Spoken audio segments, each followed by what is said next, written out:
Good morning, everybody, and welcome to this Thursday morning webinar series. My name is Chloe Tetro. I am the health coach here with Ready Care.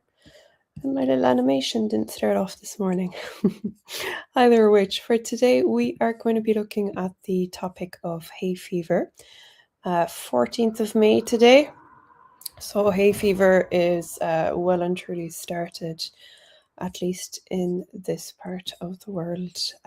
So for today, I'm just going to give a quick outline about essentially what hay fever is. I won't labor the point too much. I'll just give you a very quick takeaway of things you can do to help to alleviate some symptoms, things you can do at home, foods to have, foods to avoid, the usual things. So as I said in the info, lots of people talk about the smell of cut grass as this beautiful romantic thing. For me, it's like, please get me away from this area as quickly as possible, or I'm going to look like I'm grieving every line of ancestors I've ever had. So what is fever? What is fever? Excuse me, what is hay fever? Something I would suffer from enormously, as you've probably noticed on some of these talks. So it's essentially what's known as allergic rhinitis. Anytime you see the ending itis, colitis, arthritis, it's a good indication that the condition is based on inflammation. So it's very, very widespread, affects about, in the last UK Ireland stats were 1 in 4, but I would say it's more than that because remember, any statistics, it is of the people that go off and report their symptoms or their condition. So it's usually an awful lot more than that. It's sporadic or constant depending on the person. Some people are extremely prone to mast cell activation type of inflammatory allergies. I'm going to go into that in a bit more detail, well, a small bit more detail in a second. But essentially, hay fever, it is your immune system misidentifying harmless pollen or any type of, it can be food particles as well as pollen. So instead of seeing them as harmless, it sees them as this very dangerous invader, similar to what you get in autoimmune type conditions. So pollen lands on your nasal mucosa, beautiful name, for your nose hairs. You have your immune system is going to produce antibodies, so IgE antibodies against it, and these antibodies will bind to what I mentioned a while ago, these little mast cells, and they're your immune cells that are packed with histamine. So when you have re-exposure, these mast cells then they degranulate, and that releases the histamine then and other inflammatory mediators into your system, and you'll get the classic symptoms. You'll get the under eye bags. I was like, here's what I made earlier. The under eyes a little bit swollen, a little bit red, a little bit watery, kind of stuffiness. Some people don't get the kind of snotty congestion or anything, but they would get their voice changes. I'm like, the picture of this for this morning. Their voice will change and they'll have a little bit of congestion higher up in the nasal passages. So it doesn't always come out. You don't always get, beautiful topic for this Thursday morning. You don't always get the mucus and the runny nose, but there is that congestion happening. Pressure along the face. Women notice this more than men do, but that kind of puffiness, that kind of, oh, jeepers, I look like I've been up all night feeling, and the fatigue that you get from that congestion happening.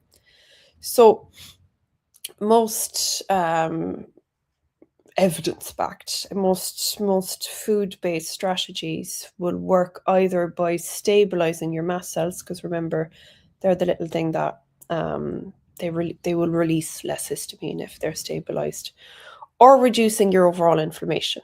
Because remember, it's an allergic rhinitis, it's an inflammatory condition. So in the little newsletter for this month, I popped in about nettles because they're absolutely brilliant. They're a folk type remedy insofar as your grandmother might have been using nettles. So if you don't want to be going out and picking nettles and having to wonder, have these been sprayed within an inch of their life if they're not in your own garden? If you don't want to go through the whole rigmarole, you can buy it pre-made. So nettle tea, for example. I popped in a recipe for nettle pesto because it's delicious.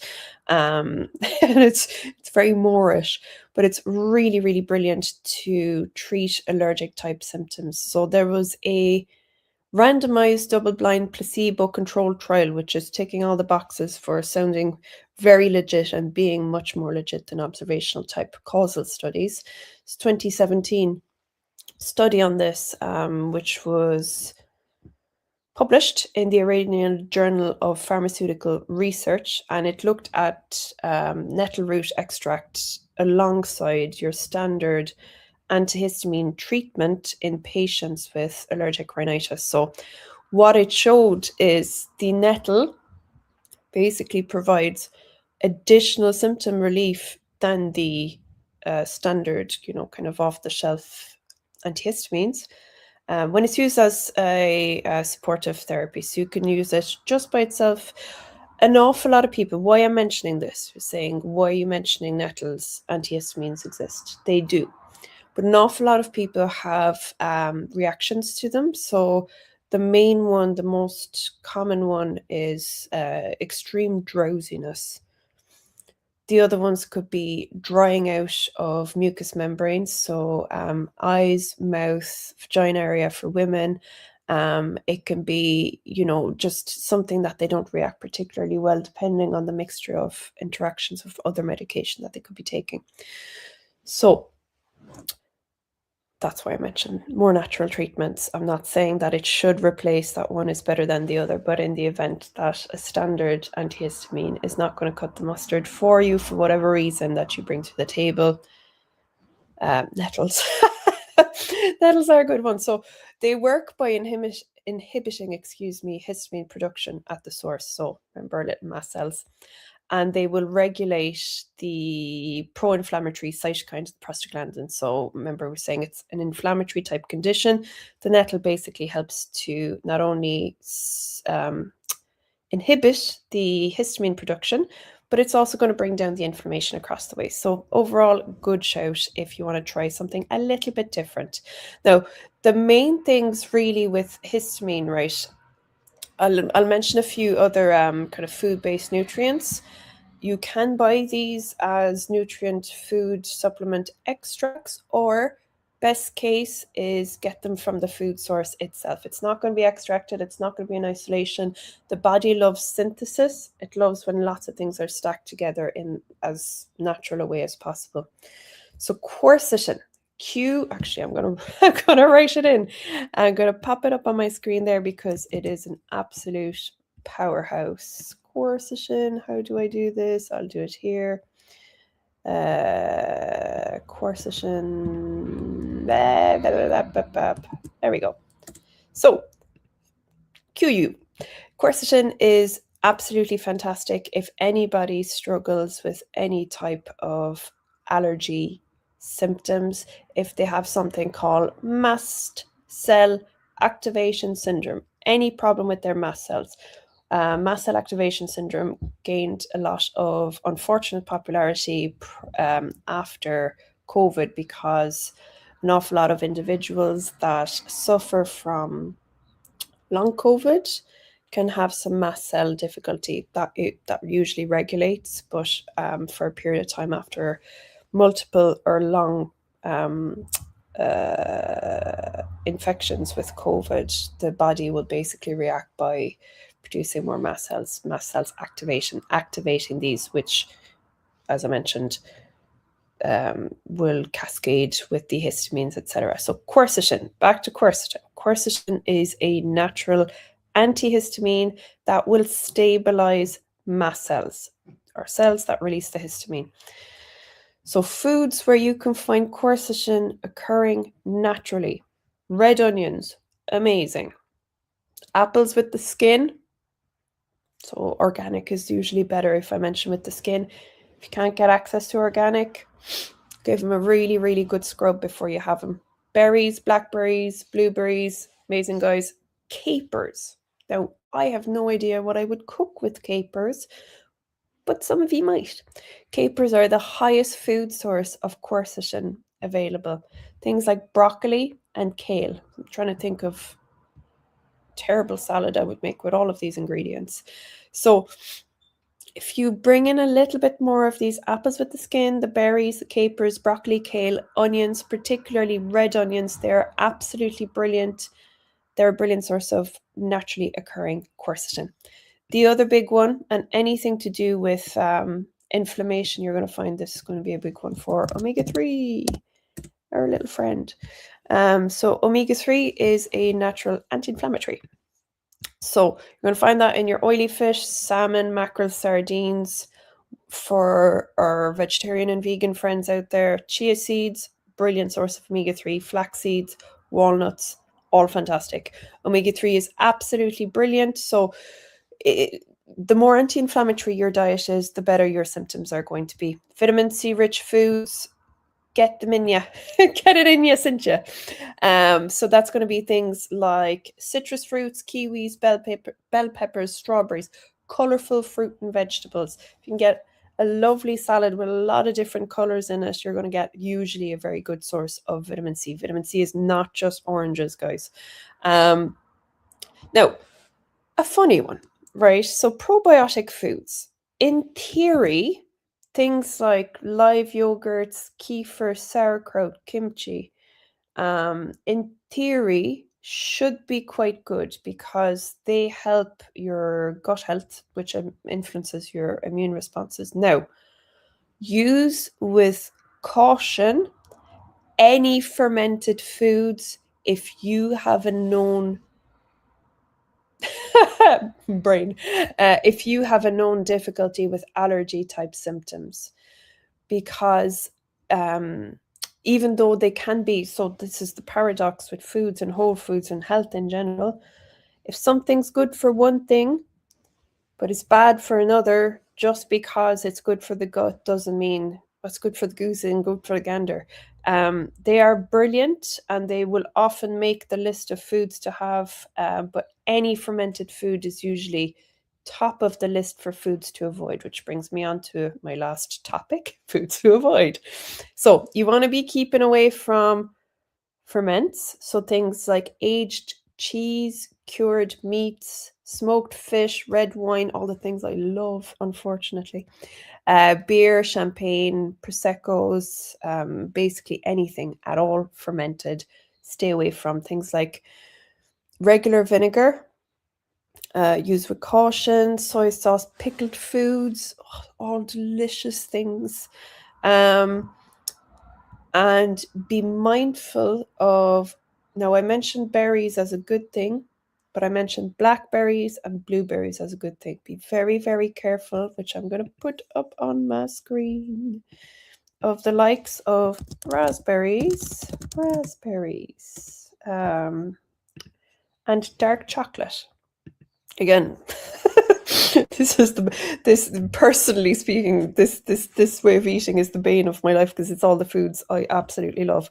So raspberries in and of themselves are low histamine, but they, same with very dark chocolate, they get your body to basically dump out more histamines from your mast cells. So in and of themselves, the food themselves don't contain a huge amount of histamine, but they will basically trigger your body to release a bit more histamine.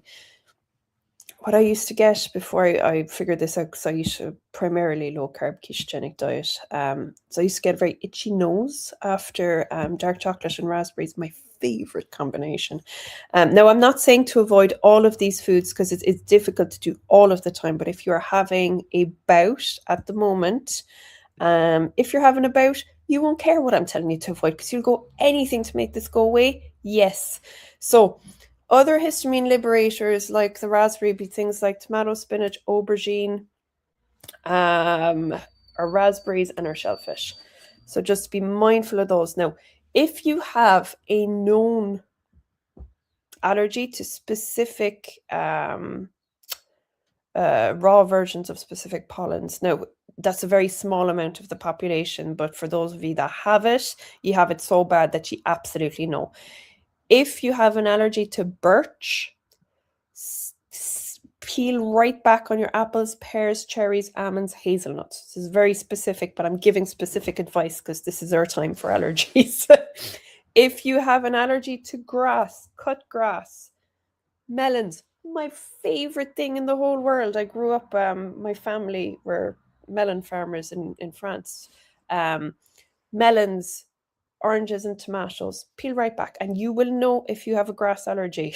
You will know. And ragweed, again, very specific. Be careful your bananas, melons, courgettes. So, very quick takeaway for home remedies. We have our nettle tea, saline nasal rinse, which is always hilarious. Don't know if you've seen the neti pots where people put the saline solution. Basically, you pour the saline solution in one side, goes through your sinuses, comes out the other side. It feels absolutely terrible. It is awful to experience, but you're going to get such relief afterwards that it's absolutely brilliant. So neti pots, NETI, neti pots for saline solution. Steam inhalation if you want to. If you have quite a bit of congestion, that'll be things like adding a bit of eucalyptus if you like the scent. Be very careful when you're using essential oils, please. Please water them down and only put a little bit in there.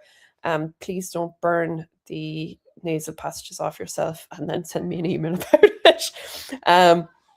Barrier things, wrap around sunglasses. You look like a dork, but if it helps your eyes, all the better for it. Make sure that you're showering. Now, this is if you have quite severe pollen allergies, make sure that you're showering when you come in from outside. Have evening showers instead of morning showers for a little while. And an obvious one, maybe keep your windows closed for a little while. But basically, that's it. That's me for today. Things to have, things not to have. If you want to have a chat further than what I've discussed there, if you've any questions at all, give me a shout. Here's my email address, and you are absolutely more than welcome, because I have to cover quite a bit with very little time in these, and I don't want to be taking up all your lunchtime. So that's my email address. Have a lovely rest of your day, guys, and we will chat to you next time. Thanks a million now. Bye.